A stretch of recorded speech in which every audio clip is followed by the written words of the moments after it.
Hello, my name is Christina Austin and I am one of the staff here at the Gathering Place. A week ago, we had a LGBT 101 training for our volunteers. And this past summer, we had a longer LGBT training for our staff.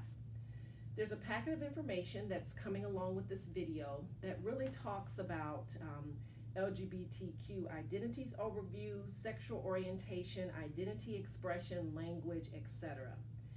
You may be wondering, why do I need to know this information? Part of it for the Gathering Place is that we wanted to have, as a staff and volunteers and board, a sensitivity to the many different types of people that coexist with us in this world and in our community. The packet that you're going to receive is for your information. It's just an opportunity for you to educate yourself with regards to the LGBTQ community.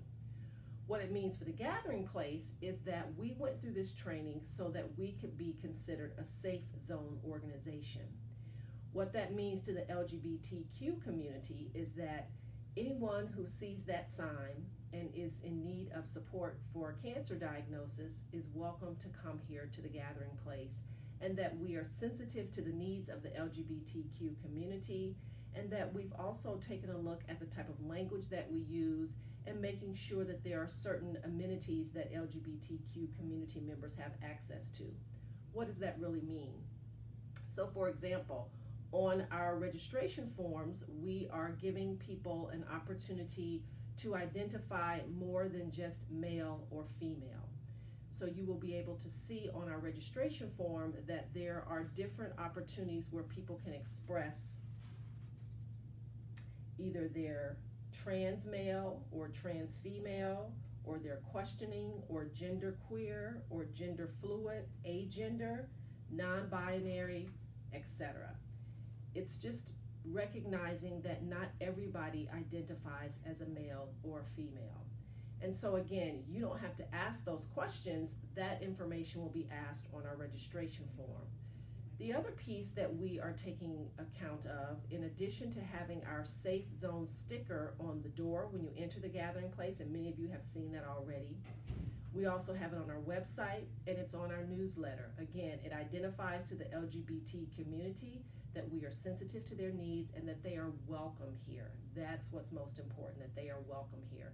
And while we know that as the Gathering Place, we are open to serving anyone who needs cancer support, we want to make sure that everyone in the community knows that as well. The other thing that we've changed here at the Gathering Place is the information on our restrooms. You used to see restrooms for women and restrooms for men. So if you come to the Beechwood location, you will see in our hallway 2 restrooms that are gender neutral, so anyone can use those, and 2 restrooms in our library that are gender neutral. We still have a men's room in our hallway, and the reason we didn't change that is because it would have taken a lot of structural changes and costly structural changes that we would have had to do.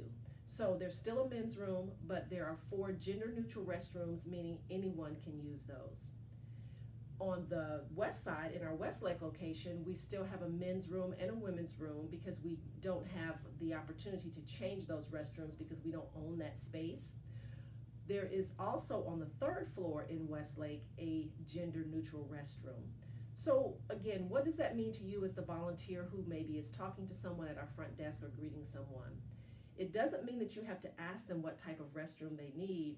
In the Beechwood office, all you have to do is to let them know if they're saying, where's the restroom? You can let them know there are gender neutral restrooms in our hallway and in our library, and there's a men's room in our opposite hallway.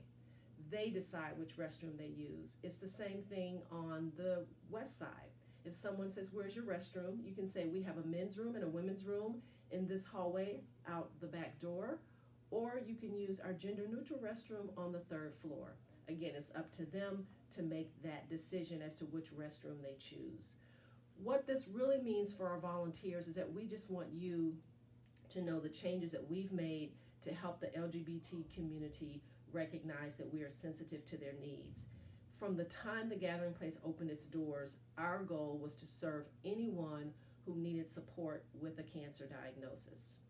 We recognize that in our society right now, there are some people that are marginalized, and sometimes we expect or we consider that people are just the way that we are, and we know that that's that's not the case. And so we've taken this opportunity to make sure that the LGBT community knows that the gathering place is a safe zone. We've taken this opportunity to train ourselves and also provide our volunteers with the information.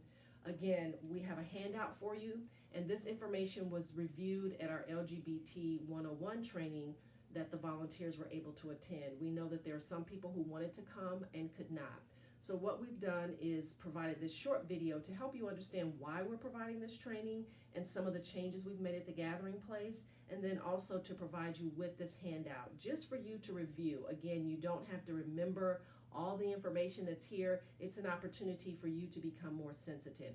If you have any questions about the information that's in this packet, you can reach out to Liz or Lynn, and any of us are willing to go over the information with you. If you have more specific questions and want to know more information, you can also reach out to the LGBT Community Center, which is in Cleveland, and their information is in this packet. Thanks so much for listening to this video, and thanks so much for all that you do at the gathering place and for making everyone feel welcome.